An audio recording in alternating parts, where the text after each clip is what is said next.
Hey everyone, and welcome back to my channel, or welcome if you're new here. I'm Austin and I am a beauty and fashion content creator based here in New York City. So on this channel, I usually like to review new Glossier products when they come out, and this week they dropped 2 new shades of cloud paint. So I picked them up. We have Spark and we have Eve here. I'm not gonna lie, while I am a fan of most Glossier products, I've really never gotten behind cloud paint in the way that like the army of cloud paint lovers who really enjoy this product talk about it all the time. Glossier actually posted on Friday on their Instagram account, they were like the most user-friendly blush in the whole world, and the comments section was very divided. And I stand in the camp that this is actually not a super user-friendly product and that it takes a lot of manipulation and proper application to get it where you want it, but when you do that, it can be magical. So I figured we could go ahead and try these 2 shades out today. I'm gonna show you the application technique that I am thinking of that I think will make this look somewhat reasonable on me and not totally intense, and I will give you my final thoughts on what I think of these 2 new shades of cloud paint and if they're worth it. Before we get into the video, please do consider subscribing to my channel. I put out new videos every Sunday, lots of beauty product reviews on here, as well as tips for beauty content creators. So if that sounds like you, don't forget to hit the red button down below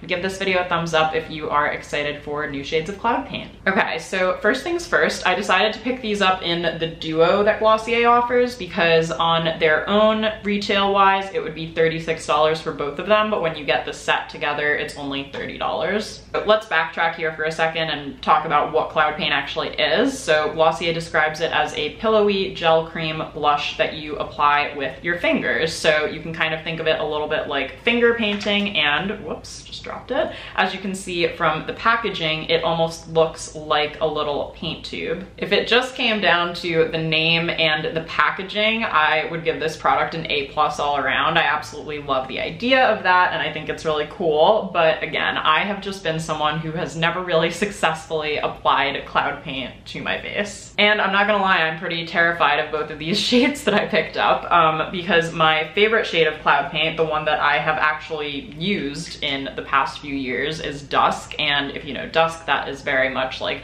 the neutral shade. I find it the most buildable and user-friendly, and I think the only other one after that I got anywhere out of when I first tested them was Puff, and I think I was really leaning towards those 2 shades because I felt that they paired best with my skin tone. Every time I see someone applying cloud paint, they do apply it with their fingertips as suggested by the brand, but what I'm going to do today is to try to apply it with a small stipple brush, and this one is from e.l.f. Cosmetics. I will link this as well as the cloud paint shades down below. I found success with this type of brush when I was applying my Tower 28 cream blush, and I will link that video in case you want to go check that one out too. And my issue, I guess, with this is, you know, I have it in the camp in my head of cream blushes compared to powder blushes, but it really is a liquid blush. I mean, when you take this product out, the pigmentation is very, very intense. So the more that I can kind of diffuse it with this brush and blend it in, the better result I think I will have. Before I put them on my face, let me swatch them on my wrist so you can kind of see what they look like. Wow, sorry guys, it's been a while since I swatched something.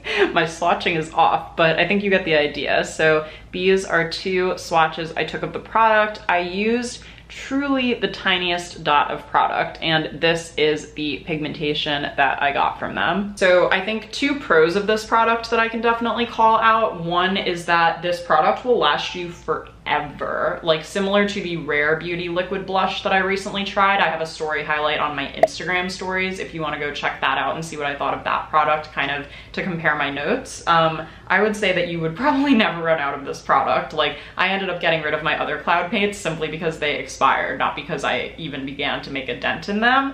And the other nice thing about this is it is buildable. So depending on your skin tone and how much product you want to apply, you can start out with a really light sheer layer, and then you could also kind of build up from there. All right, so I really liked this makeup I had today, and I'm a little nervous that I'm about to totally mess it up, but I do want to try my method that I mentioned with the stipple brush and applying the product. So I will do one side with one color. I'm gonna start with Spark just because I have a tiny bit more confidence that I'll have success with Spark for some reason. Probably because Spark itself is like truly my favorite color of red. So I'm just going to apply a bit more onto where I swatched it on my wrist. and very lightly pick some of it up with my blush brush. And I'm even going to swipe some of it off next to the swatch that I made to really get most of the product off of the brush before I apply. And then now I will just start lightly applying the product on with my brush. I mean, I definitely notice a sheer wash of color. Obviously, I'm doing the cautious thing, which is to start with a little bit and know that I could always add more, because the issue, like I said, I've had with cloud paint in the past is kind of going in too heavy-handed and then not being able to fix it after I've kind of started. So I used to really focus blush on the apples of my cheeks, and I've been blending it more upwards lately and liking it a lot better. I feel like it actually does kind of lift your face shape a little bit, and then I kind of dab any excess just up on the bridge of my nose, because that is where I would normally be getting color if I were, you know, seeing the sun, which it's November in New York. Not really something I'm seeing lately. Okay, I'm pretty happy with how that's looking. Again, the key to these for me is you start small and you add on to it. And even though this looks nothing like the actual red color that I've swatched, you can see that it is just a really diluted version of that color. All right, now I'm just going to dab off the excess of Spark onto a tissue here, and then I will go and pick up Eve and try Eve on my other cheek. Again, just to show you, I'm adding a tiny, tiny bit to what I already swatched, and when I go to pick it up, I'm also going to brush the excess off on my wrist so that I've got just a tiny bit of product on this brush. Then I will start tapping it onto my face. I kind of like to tap on with the bristle brush first and then go back and go in windshield wiper motions up here and then circular motions near the apples of my cheeks. Just realized I have absolutely no idea what the thumbnail of this video is going to look like. Probably a little crazy. If you guys clicked on it, it probably wasn't too bad, right? Okay, so here is Eve applied over here. I think as you can see, it has a much more purpley tint to it than Spark does. Spark definitely has more of that red undertone to it. I didn't end up pulling this one as much into the bridge of my nose because I feel like since it is a purple shade rather than more of like a sun-kissed peachy or orangey or red shade, that didn't really make much sense to kind of bring it up here as I normally would. So I'm a little uneven for that reason, but I just wanted to play with them how I would actually wear them. So while this is how I would actually wear them, I do want to build up Spark a tiny bit more on this side just to see kind of what it would look like, because I feel like Eve is showing up a bit more and I feel like I could try to add a tiny bit more color on this side. Okay, so obviously putting aside the fact that I have two different faces going on right here, this one that has much more of a red blush, this one has much more of a purple one. I really do like how this turned out. I think as you can see, it applied really smoothly on my skin, which I appreciate. And I think the tricky thing about super pigmented products is sometimes they can turn out a little bit patchy if you're not using the right tools or applying them the right way. And that's where I've struggled using my fingers with this product before. So I think the brush did make a difference in this case.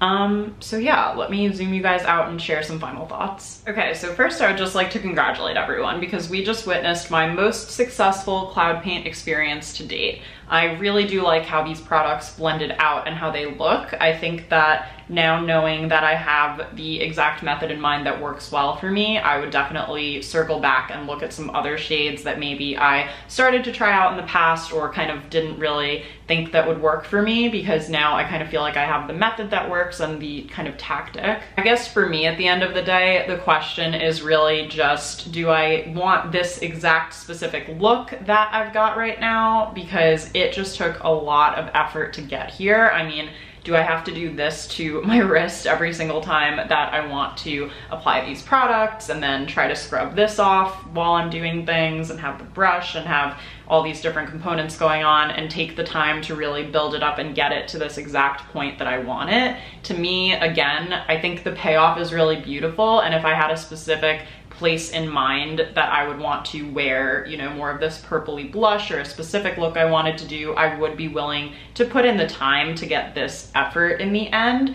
I just feel like I have so many other products where it's like swoosh, swoosh, done. and I don't have to put in all of this effort. So I don't know, I'm kind of half back into Cloud Paint now. I mean, this application, like I said, was really successful, but at the end of the day, I just feel like for the amount of work that it takes me to put in, I don't necessarily know if it's something I would be seeing myself using more than like once a month. I think again, you know, it's $18 for each one of these. If you buy the set together, you obviously save. I mean, that seems like a little bit of a high price point, but you're never ever gonna run out of this. So if it is something you wanna reach for every day, I totally think it's worth the price tag. These will last you at least 6 months to a year if you are applying them in kind of a blendable and buildable way. All right, everyone, I don't even know where to end this video. I'm kind of right in the middle here, so let me know all of your thoughts and opinions on Cloud Paint in the comments down below. I feel like this is, you know, I talk about Glossier a lot on this channel, but we've never really dove in. It's 2020, I don't know anything anymore. We've never really jumped into a conversation about these products before, so let me know what you think in the comments, and if there are any other products that you want me to review on my channel. I am planning content now through the end of the year, so definitely want to take your suggestions into consideration. As always, thanks again for watching. Don't forget to subscribe for new videos every Sunday, and I hope you have an awesome rest of your day. Bye!